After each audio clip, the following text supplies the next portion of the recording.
If you're watching this, you've probably felt betrayed.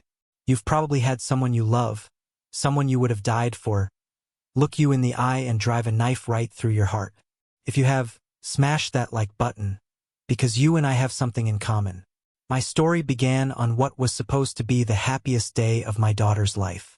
It ended up being the day I decided to burn her world to the ground. "What are you doing here?" Her voice, usually so full of life and warmth, was as cold and sharp as a shard of ice. I stood at the edge of the manicured lawn, the scent of roses and freshly cut grass thick in the air. The wedding venue was breathtaking, a sprawling estate with white columns and a view that stretched out to the distant hills. Guests in pastel dresses and dark suits mingled, their laughter like wind chimes in the gentle breeze. And there she was, my Chloe, a vision in white. Her dress was an ocean of lace and silk, her hair woven with tiny pearls. She was the most beautiful thing I had ever seen. I had dreamed of this day since she was a little girl, a tiny thing with scraped knees and a fierce love for piggyback rides. I had imagined walking her down the aisle, my heart swelling with a mixture of pride and sorrow, placing her hand into the hand of the man who would now be her protector. I took a step forward, my own suit feeling stiff and unfamiliar. "Chloe, honey, you look like an angel." A smile tugged at my lips, but it faltered when I saw her expression. There was no joy in her eyes, no love, just a flat, hard annoyance, as if I were a caterer who had shown up at the wrong address. Her new husband, Julian, a man whose smile had always seemed too wide, too predatory, stood beside her. He placed a proprietary hand on her waist and smirked at me, a flicker of triumph in his eyes. "I asked you a question," Chloe repeated, her voice low and tense. "Why are you here?" "You're not invited." The world seemed to tilt on its axis. The cheerful music from the string quartet warped into a discordant screech in my ears. "Not invited?" I clutched the small, velvet-wrapped box in my pocket. It held her mother's locket, the one I was supposed to give her right before the ceremony. "What are you talking about, sweetie?" "Of course I'm invited. I'm your father." Julian let out a short, condescending laugh. "I think you'll find you're not on the list, Arthur. We sent out the invitations months ago. Strange you didn't get 1 inch." The deliberate use of my first name was a calculated insult. He had always called me Sir or Mr. Henderson before, his voice dripping with false respect. Chloe wouldn't look at me. Her gaze was fixed on a point over my shoulder, her jaw tight. We thought it would be better this way," she mumbled. "Less complicated." Complicated? I had raised this girl. I had held her when she had nightmares, taught her how to ride a bike, sat through excruciatingly long recitals, and beamed with pride at her graduation. I had built a successful construction company from nothing, working until my hands were raw and my back ached. All for her. To give her this life. To give her this wedding. A wedding I had paid for. Every last rose, every bottle of champagne, every string on the violinist's bow. "You need to leave," Chloe said, her voice gaining a cruel edge of finality. "Now, before you make a scene and embarrass me." Embarrass her? My heart, which had felt so full of love just moments before, felt like it was being squeezed in a vice. The pain was physical, a crushing weight in my chest that made it hard to breathe. I looked from her cold, averted face to Julian's smug, victorious one, and in that instant I understood. This was not a misunderstanding. This was a coup, a deliberate, surgical removal of me from her life. The hurt was so immense, so profound, that for a moment it was all I could feel. But then, something else began to bubble up from the depths of that pain. It was cold and hard and sharp. It was rage, a pure, undiluted fury that burned away the tears before they could form. They looked at me and saw a weak, sentimental old man they could cast aside. A relic, as I would later learn they called me. They thought they could chew me up and spit me out, take everything I had built, and leave me with nothing. They had no idea who they had just crossed. I gave a slow, deliberate nod. I didn't beg. I didn't plead. I didn't cause the scene she so dreaded. I simply turned my back on the daughter I no longer recognized and walked away. The laughter of the guests followed me down the long, gravel driveway, each sound a little needle in my soul. But with every step I took, the pain solidified into purpose. They wanted to erase me. Fine. I would show them what it felt like to be erased. They thought this was their victory. They were wrong. This was just the beginning of their end. The drive away from the estate was a blur. My hands gripped the steering wheel so tightly my knuckles were white, the leather creaking under the strain. The image of Chloe's face, a mask of cold indifference, was burned into my mind. Each time I blinked, I saw her standing there, a stranger in a white dress, banishing me from her life. How did we get here? How did the little girl who used to run into my arms the moment I came home from work turn into that creature? My mind spiraled back through the years, desperately searching for a sign, a clue I had missed. I was a young man when my wife, Eleanor, was taken from me. A sudden illness, swift and merciless. It left me a widower at 32 with a 6-year-old daughter who had her mother's eyes and a grief too big for her small frame. Chloe was my world, my reason for getting out of bed in the morning. I poured every ounce of my being into her. I worked 2 jobs, swinging a hammer on construction sites during the day and driving a taxi at night, just to keep our small apartment and put food on the table. My own needs ceased to exist. My life revolved around her ballet lessons, parent-teacher conferences, and making sure she had a new dress for every school dance. I remember one Christmas, she must have been about 10. She wanted this ridiculously expensive dollhouse, the kind with tiny, intricate furniture and working lights. Cost more than a month's rent. I took on extra shifts, working straight through the holidays, my body aching with a fatigue that went bone deep. On Christmas morning, watching her eyes light up as she unwrapped that gift, seeing the pure, unadulterated joy on her face. It made every sleepless night, every missed meal, worth it. That was my payment. Her happiness was my currency. As she grew, so did my ambitions for her. I started my own company, Henderson Construction. The first few years were brutal. I was the owner, the foreman, the bookkeeper, and the janitor. I poured my life savings into it, leveraging everything I had. It was a gamble, but it was a gamble for her. I wasn't building a business. I was building her future, a legacy of security she would never have to worry about. I wanted her to have choices I never had. I wanted her to go to college without drowning in debt, to travel, to pursue her passions without the constant, grinding fear of financial instability that had haunted my own youth. And it worked. The company grew. We went from small renovations to building entire housing developments. The money started coming in more than I had ever dreamed of. We moved out of the cramped apartment and into a large house with a sprawling backyard. I bought her her first car, a brand new convertible for her 16th birthday. I paid for her to attend a prestigious university on the other side of the country. Through it all, she was my sweet Chloe. She would call me every night from her dorm room, telling me about her classes, her friends, her dreams. When she graduated, she came home and I gave her a position in the company's marketing department. Not because she was the most qualified, but because I wanted her close. I wanted her to learn the business that would one day be hers. I thought I had done everything right. I had sacrificed, I had provided, I had loved her with every fiber of my being. Where was the fatal misstep? I pulled the car over to the side of a deserted country road, the engine ticking as it cooled. I rested my forehead against the steering wheel, the silence of the car pressing in on me. And then a name surfaced in my thoughts, a name that tasted like poison on my tongue. Julian. Julian entered our lives about 2 years ago. Chloe brought him home for Sunday dinner, a weekly tradition I had cherished since she was a child. On the surface, he was perfect. Tall, handsome, dressed in a suit that probably cost more than my first car. He worked in finance, he said, managing venture capital funds. He spoke with an easy confidence, rattling off facts about the stock market and global economies. He brought me a bottle of obscenely expensive scotch and complimented my home, my business, my daughter. He seemed to worship the ground Chloe walked on, and for that I was prepared to like him. I wanted to like him. I saw the way Chloe looked at him, her eyes shining with adoration. She had never looked at anyone like that before. So I welcomed him. I ignored the little things, the red flags that my gut was frantically waving. I dismissed the faint air of condescension in his voice when he asked about my manual labor business.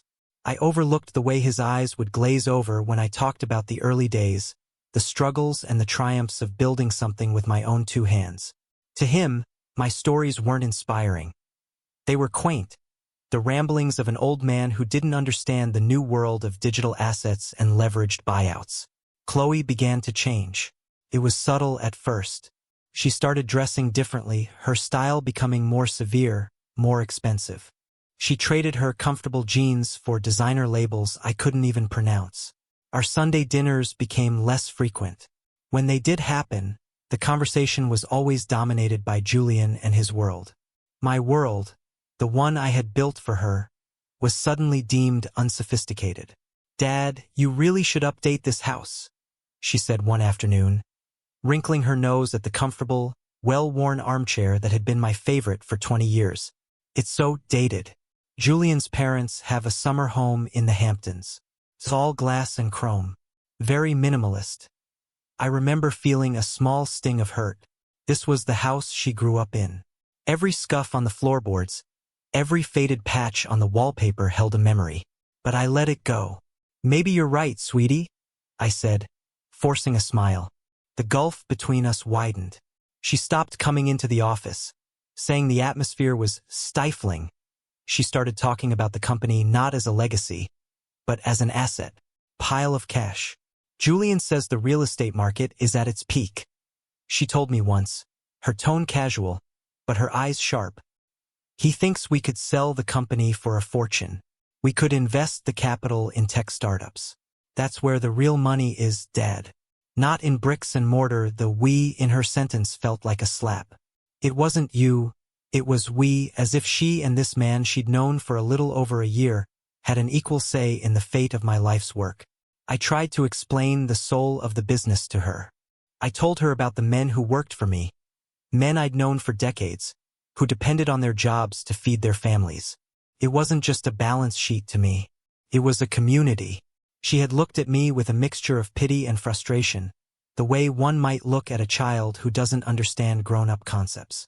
"You're too sentimental, Dad," she'd said, a line I was certain came directly from Julian's mouth.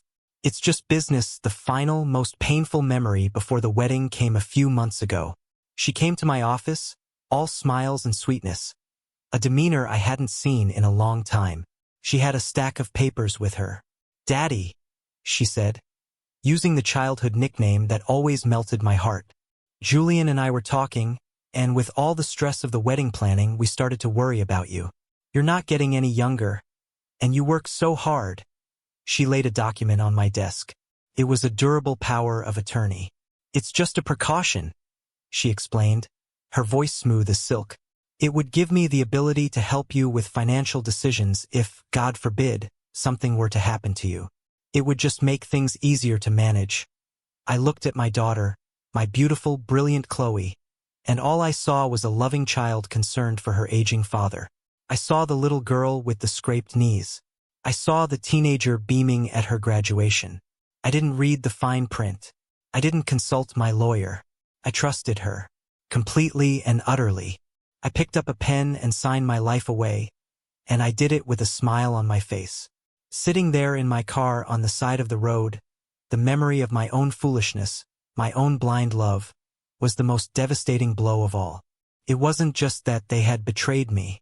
It was that I had handed them the knife. The question of why was a roaring fire in my mind, consuming every other thought. It wasn't enough to know that they had betrayed me. I had to understand the mechanics of it, the cold, hard calculus that had led my daughter to discard her own father. Simple greed felt too easy an answer. This was personal.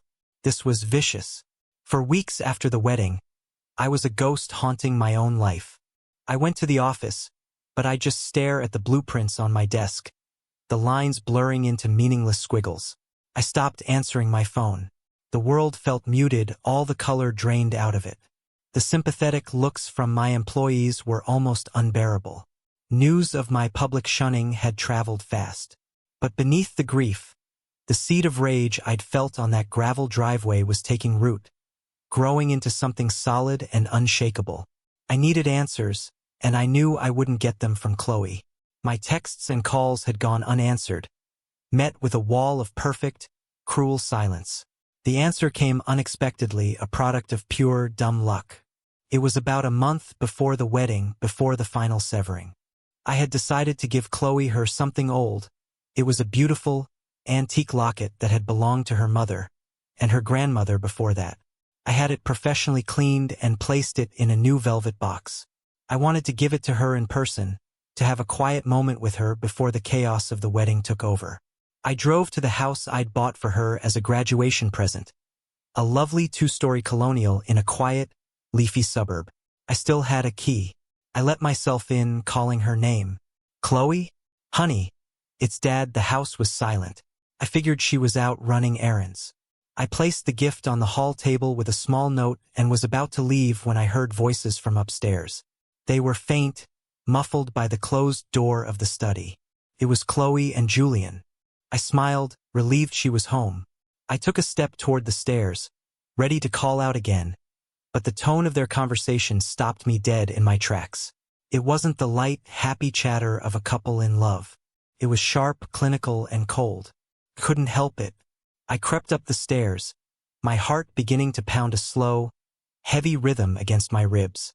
I stood in the shadows of the hallway, just outside the slightly ajar study door. "You have to be firm, Chloe," Julian was saying, his voice laced with impatience.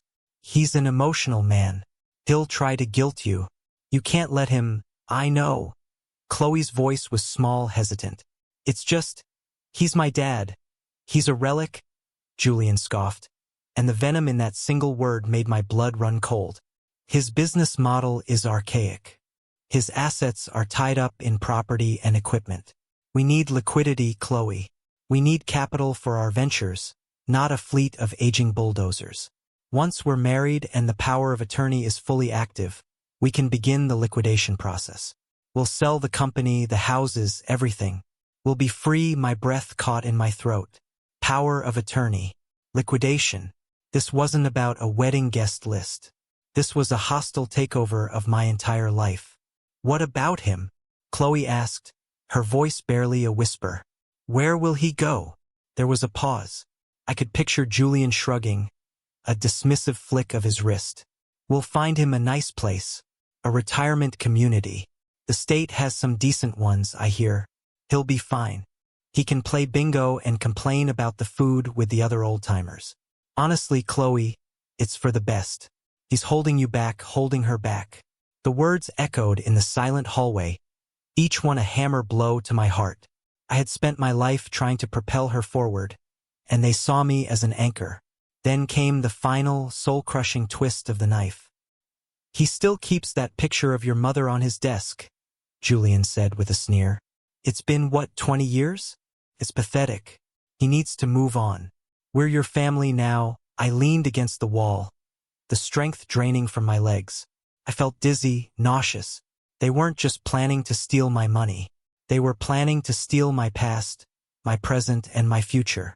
They were going to dispose of me like a piece of broken furniture and erase my existence.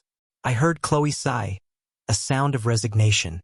"Okay," she said. "Okay, Julian. We'll do it your way." I stumbled back down the stairs, silent as a thief, my mind a maelstrom of shock and horror.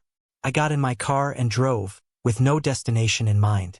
The locket, her mother's locket, was still sitting on the hall table. I had an insane urge to go back, to smash it to pieces. But I didn't. I just drove. And as I drove, the shock began to recede, replaced by that familiar, cold fury. But this time it had a target. It had a name, and it had a plan.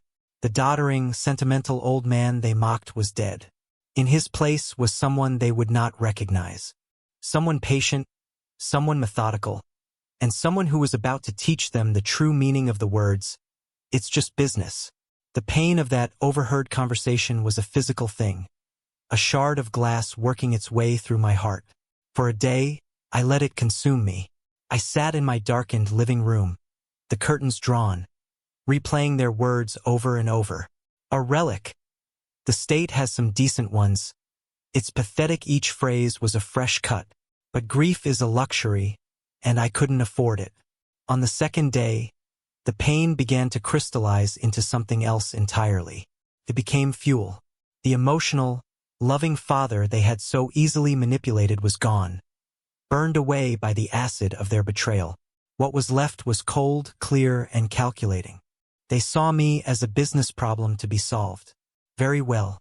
I would show them what a lifetime of experience in a cutthroat industry could do. My first call was to Marcus Thorne. Marcus wasn't just my lawyer. He was one of my oldest friends. We'd known each other since we were kids, and he was the sharpest, most ruthless attorney I had ever met. He had a mind like a steel trap and the loyalty of a junkyard dog. I met him at his downtown office, a space of dark wood, leather-bound books, and the faint scent of cigar smoke. I didn't waste time with pleasantries. I laid it all out for him. Julian, the changes in Chloe, the power of attorney I had so stupidly signed, and the conversation I had overheard. I told him everything, my voice low and steady, devoid of the emotion that was churning in my gut. Marcus listened without interruption, his steepled fingers resting against his lips, his eyes narrowing as my story unfolded. When I finished, he was silent for a long moment. He leaned back in his high-backed leather chair, which groaned in protest. "The little vultures," he said, his voice a low growl. "They're not just trying to rob you, Arthur. They're trying to erase you." "I know," I said. "So what do? "We destroy them," Marcus said, without a flicker of hesitation. A slow, cold smile spread across his face. "We do it legally, we do it methodically, and we do it so completely that by the time we're done, he won't be able to get a credit card from a gas station." The relief that flooded through me was immense. I wasn't alone in this anymore. The first order of business was the power of attorney. "They think they have the keys to the kingdom," Marcus explained, pulling a fresh legal pad towards him. "But the beauty of a POA is that the principal, that's you, can revoke it at any time for any reason. They won't be notified. We'll file the revocation immediately.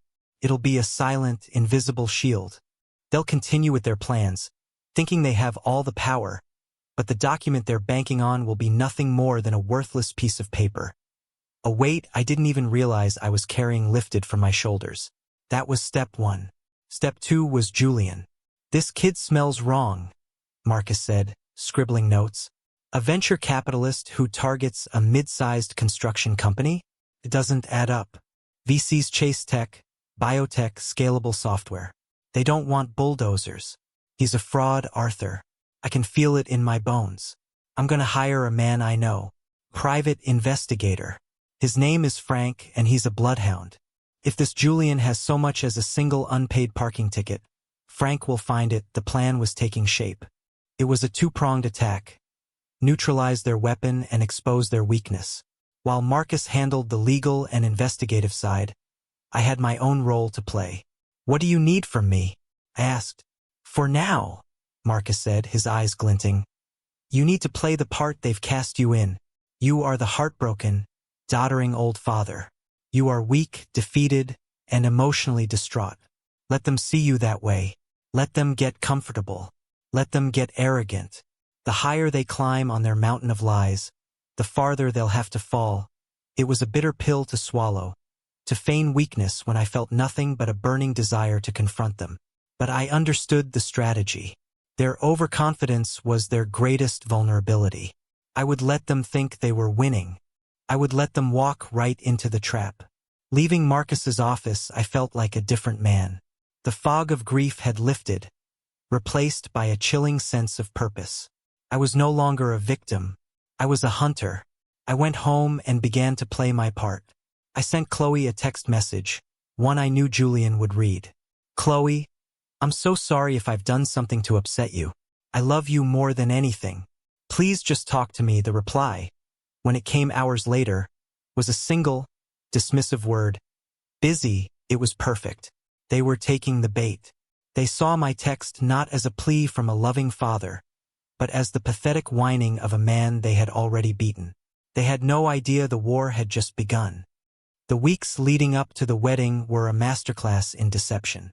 On the outside, I was the picture of a broken man. I let my shoulders slump. I made sure to look tired and distracted when I was at the office. I let it be known through the family grapevine that I was not taking it well and was deeply hurt by Chloe's distance. Every piece of this performance was designed to filter back to Chloe and Julian to reinforce their narrative of my weakness and their control. Internally, I was a general preparing for battle. Every evening, Marcus and I would have a call. He would update me on his progress, and I would report on their movements. Frank, the private investigator, was worth every penny. The information he unearthed was more damning than I could have ever imagined.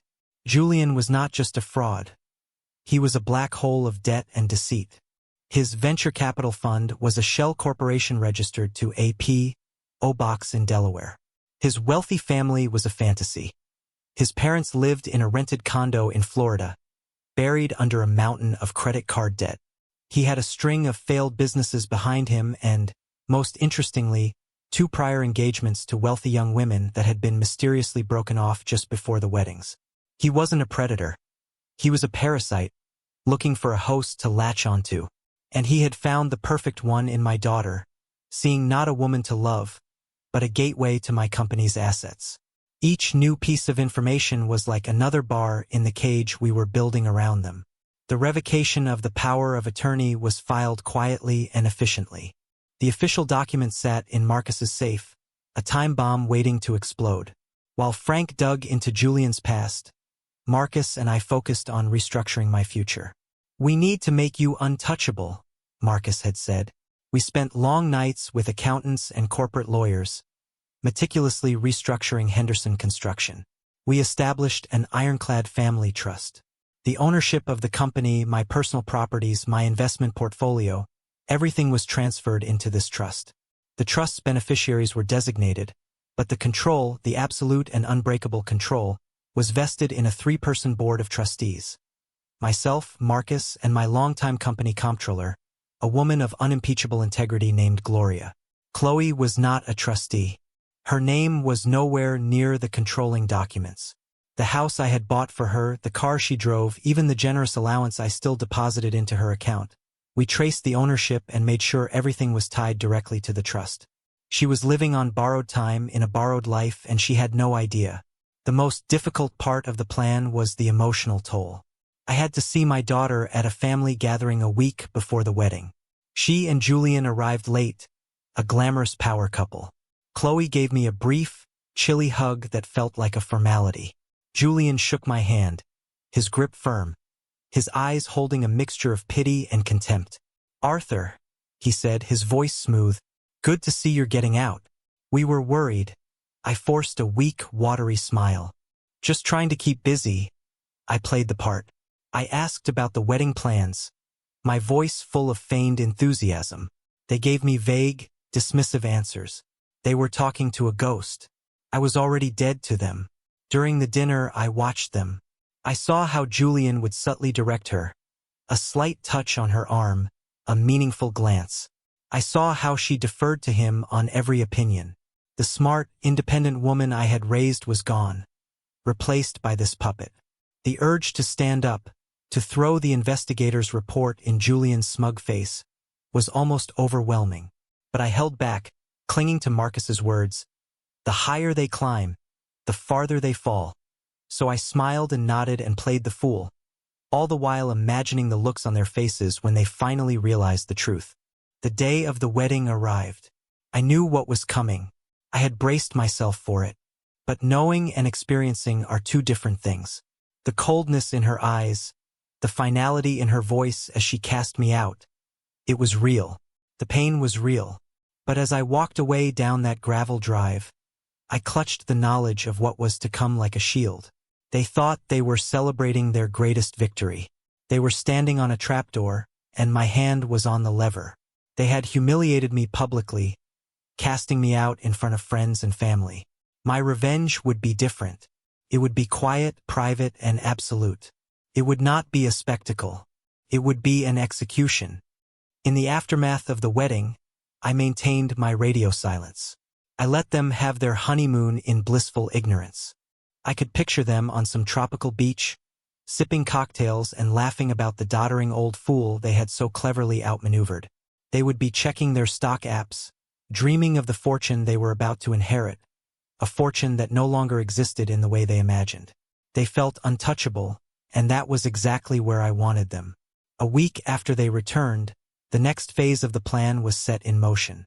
Through a cousin who had attended the wedding and was horrified by my treatment, I learned that Chloe and Julian were hosting a post-wedding reception at their home. It wasn't for family. It was for what Julian called his business associates. Potential investors he was hoping to impress with his new status as the heir apparent to the Henderson fortune.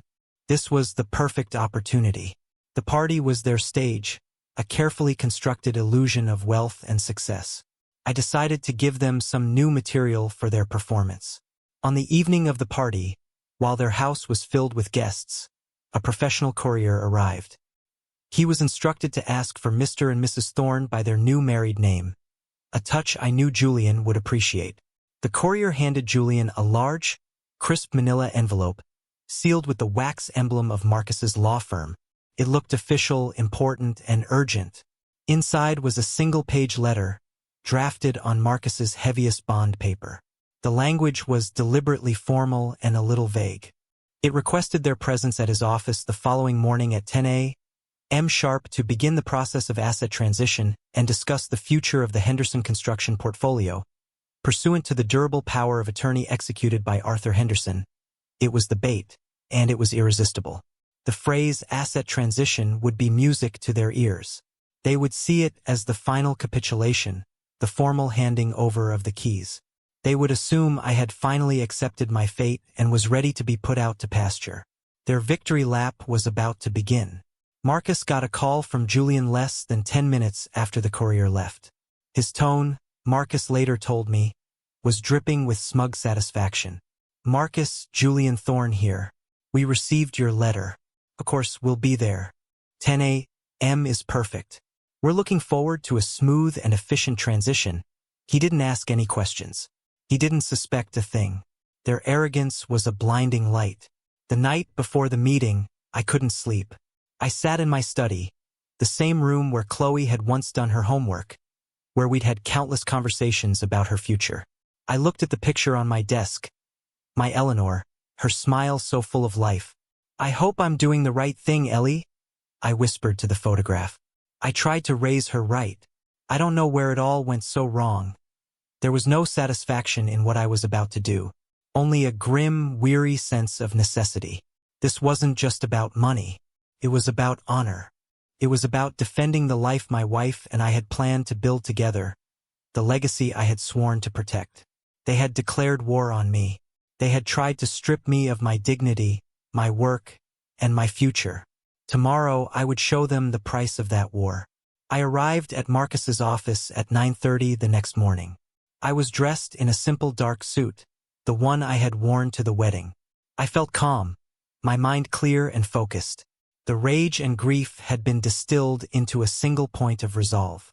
Marcus had the conference room prepared. On the long, polished mahogany table were 3 folders. One for me, one for Chloe, one for Julian. "Are you ready for this, Arthur?" Marcus asked, placing a reassuring hand on my shoulder. I took a deep breath. "I am at precisely 10 o'clock, the receptionist buzzed. They had arrived. I sat at the head of the table, my back to the door, and waited.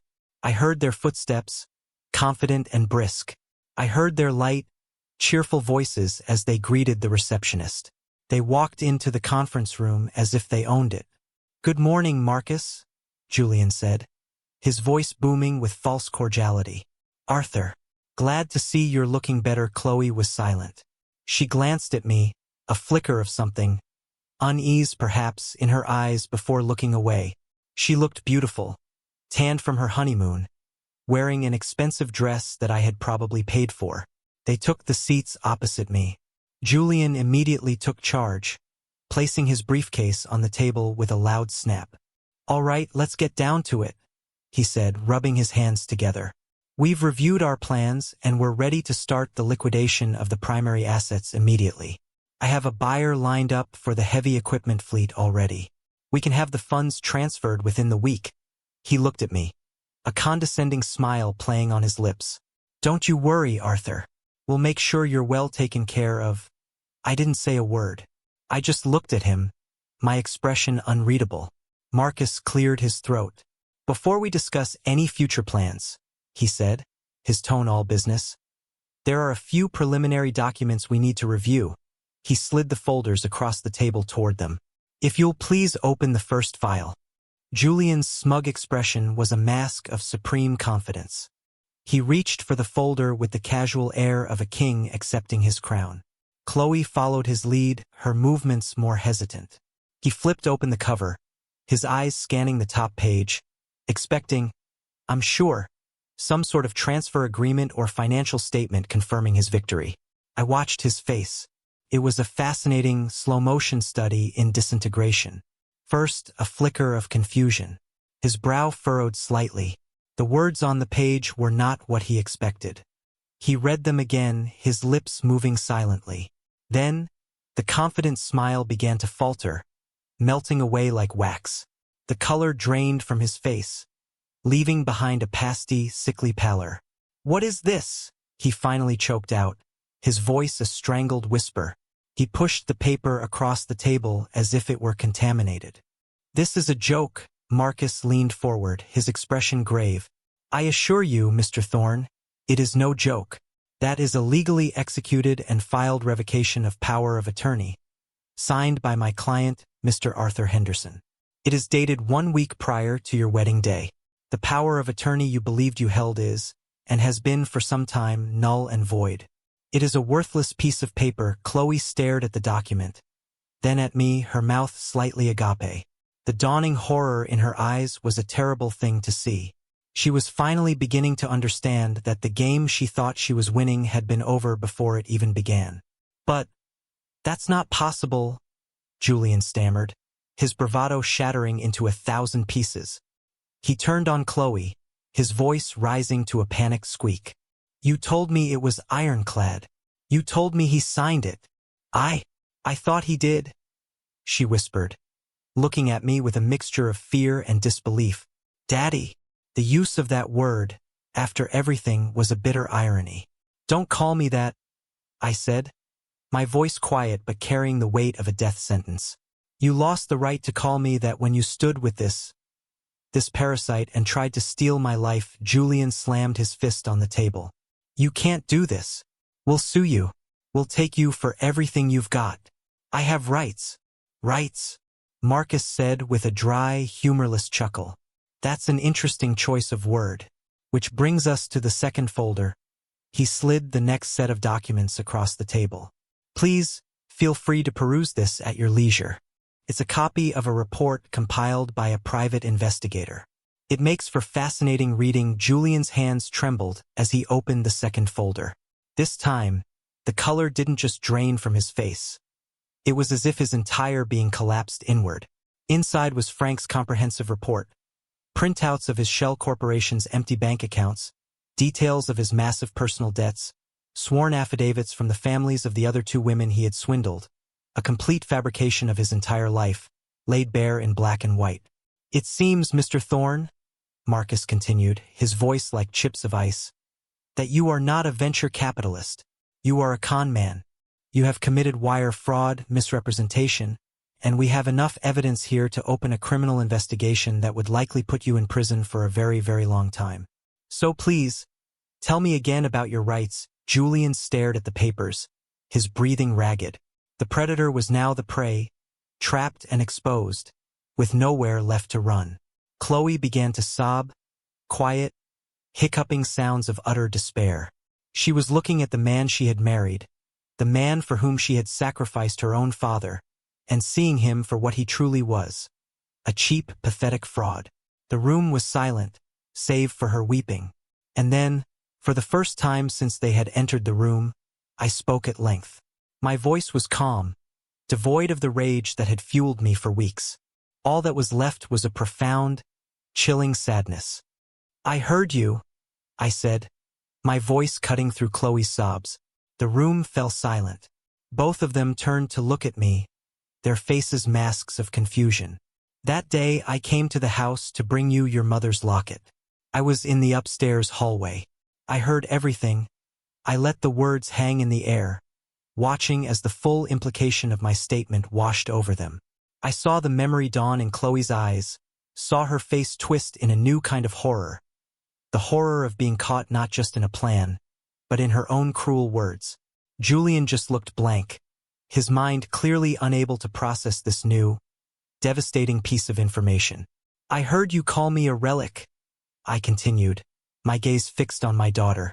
I heard you and this thing you married, planning to sell my life's work, everything I built for you, and put me in a state-run home. You were going to leave me to rot. After everything I did for you. After I held you as a baby. After I stayed up all night when you were sick. After I worked my fingers to the bone to give you a life I never had. I paused, my voice thick with the emotion I had suppressed for so long. I loved you, Chloe. You were my entire world.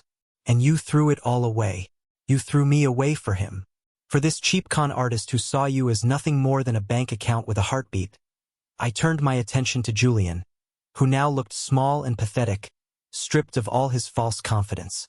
And you? I said, my voice dropping to a low, dangerous growl.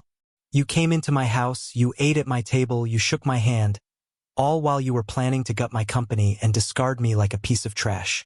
You sneered at the picture of my dead wife. My wife, a woman whose memory you are not fit to speak.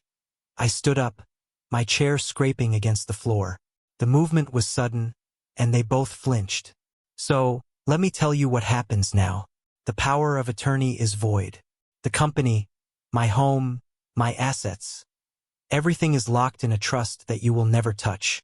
The house you are living in, Chloe, is the property of that trust. A formal eviction notice will be delivered this afternoon. You have 30 days to vacate the premises.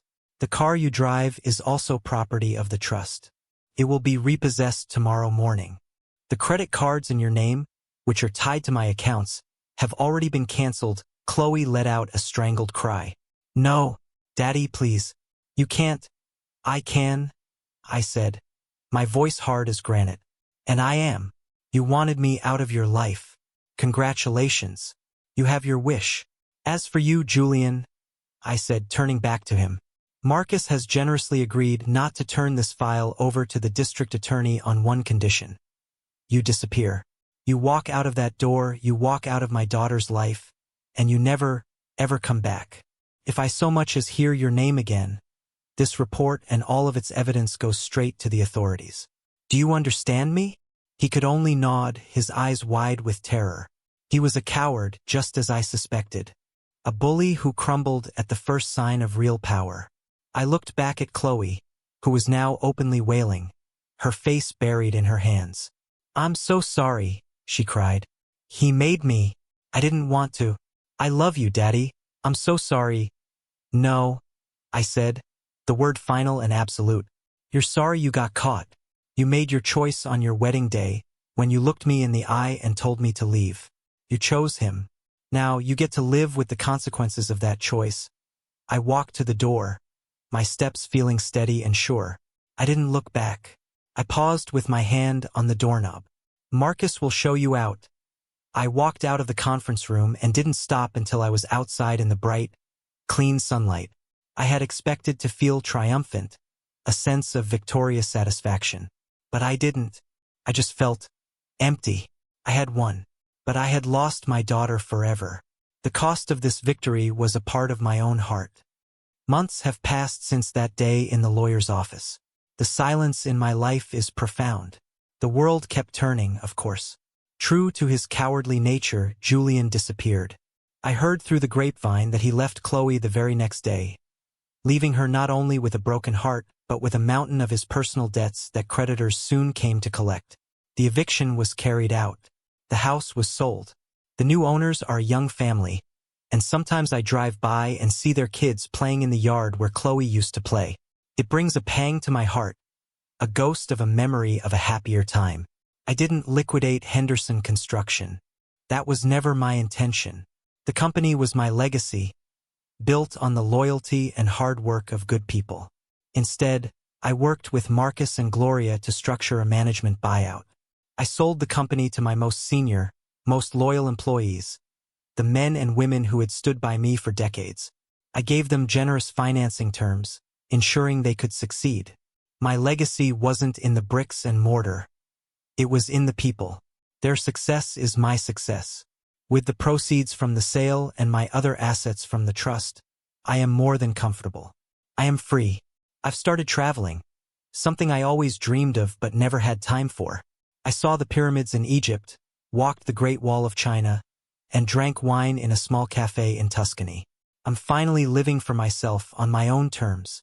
I'm finding a new kind of peace, a quiet contentment in my own company. Chloe has tried to contact me. There have been letters, dozens of them, all forwarded by Marcus. They remain unopened in a box in my closet. There have been tearful voicemails left on my phone, which I have deleted without listening to. Perhaps one day I will be able to forgive her. Forgiveness, I'm told, is a gift you give yourself. But I'm not there yet. The wound is too deep, the betrayal too absolute. The daughter I raised, the sweet girl who loved piggyback rides and Christmas dollhouses, she's gone. She died on her wedding day. The woman who took her place is a stranger to me, and I have no desire to know her. What I did was not born of hatred. It was born of a necessary, painful love. The love of a father who had to teach his child the hardest lesson of all. That actions have consequences, and that trust, once shattered, can never be perfectly whole again. They thought I was a relic, an old man to be discarded. But they forgot that old things have deep roots. And if you try to rip those roots out of the ground, you might just bring the whole world crashing down around you. So, if you've been through something like this, if you've been betrayed by the very people you were meant to trust, I want you to share your story in the comments below. Let's talk about it. And don't forget to subscribe to the channel for more stories about justice and vindication. Because sometimes, the only way to heal is to make sure those who hurt you understand the true cost of their actions.